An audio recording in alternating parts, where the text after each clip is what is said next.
Hey y'all, welcome back to the channel and thank you for clicking on the video. Yep, as you saw in that intro, Melee Vortex is really good. I decided to pair it with dual Ichor, and as you saw, all the enemies get pulled into one point. Every single time they die, they create a toxin pool. So it gets pretty ridiculous with all the types of priming damage that you can do. I chose the Cycron. Now, my innate is actually magnetic, so it makes it really easy to proc Melee Vortex. So let's talk about the build and go from there. Now, I just chose Hildryn just because she's got an armor strip. It makes it kind of easy. You don't have to use Hildryn. But let's talk about the Cycron real quick. This is the build I'm running. It is a pure status build, nothing more. In fact, I actually plan on using it in the newest update, Whisper in the Walls, because all those murmur enemies are weak to radiation. So we have lots of fire rate, we have lots of ammo, and we have lots of status and status duration. We're getting our multi-shot from this, which is going to allow us also to be moving around constantly, which is really nice with Hildryn because she has a superb dodge animation, and you want to be mobile if you're using your melee. Ruinous Extension, you should always throw this on any beam weapon. It gives you so much extra range on the actual projectile beam. Everything else is pretty self-explanatory. We just want to make sure we have enough ammo to just prime as many enemies. Cool thing about the Tenet Cycron 2 is that it has a chain link effect when you hit an enemy. They split off. It hits up to 2 extra targets, so make sure you're kind of waving the gun around like you saw in the intro to prime as many targets as possible. Now, my melee of choice is actually the dual Ichor.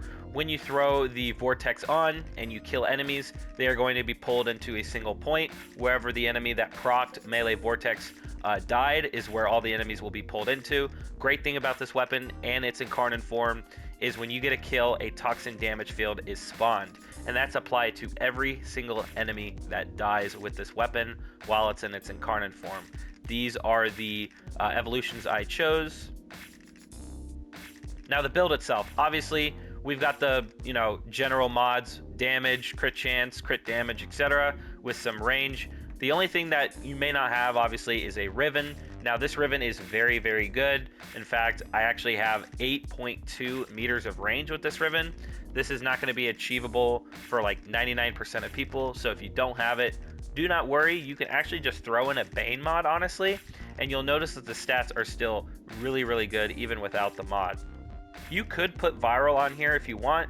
You may not really need to now due to the fact that the Cycron is priming them so hard and the fact that it's got viral itself. So you could actually just take that out and make this a gas build. And I'll show you exactly what that looks like right here.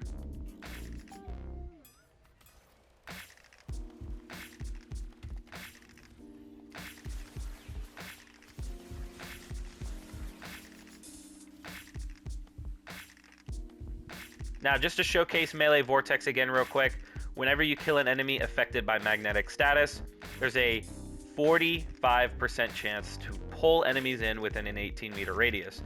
The only difference between unranked and max ranked is the chance for it to happen. But when you're killing so many enemies, you have a 20% chance, so that's 1 in 5. And obviously, you're going to have more than 5 enemies surrounded around you, so you should always be able to proc this every time you actually go for it. So keep that in mind. If you really want to get the max rank, I recommend it. That's what I'm going to do.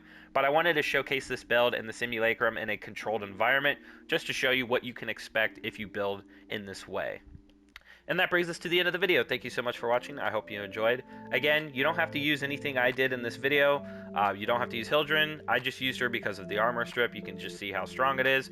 The Ichor in its incarnate mode, when you prime the enemies with the Cycron, it's kind of ridiculous. I would say be careful. There are a lot of instances that I've heard where these new Arcanes and their effects are chaining so hard that they are crashing PCs. Corrupting RAM and things like that. So keep that in mind, bear that in mind. Be careful using these builds. They are very strong. So with that out of the way, if you made it this far, thank you so much. Consider leaving a like and subscribing. Comment down below what you want to use in combination for Melee Vortex, or what your new favorite Melee Arcane is. Thank you so much for watching. I'll catch you in the next one. Peace out.